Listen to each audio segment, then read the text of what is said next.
How to fix a locked up mock mill.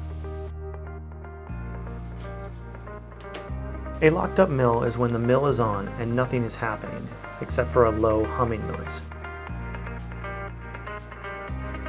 Move the lever to the number 10, which is coarser. Loosen the lever and move to number 1. Tighten the lever and move to the number 10. This coarse setting should unlock the millstones. If not, repeat steps 1 through 3. Mill all the grain left in the hopper before turning off the mill.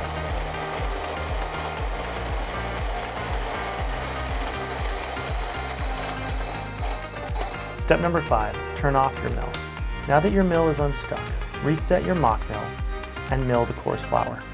First, turn on your mill. Move the lever to the number 1 position. Loosen the lever and move to the number 10. Tighten the lever. Move the lever towards the number 1. Stop when you hear the stones skipping together. This is the sound of the stones skipping together.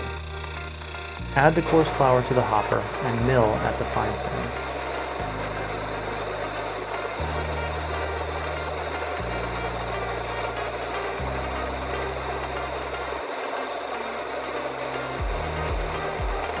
When all the flour has been milled, move the lever coarser until the stones stop skipping.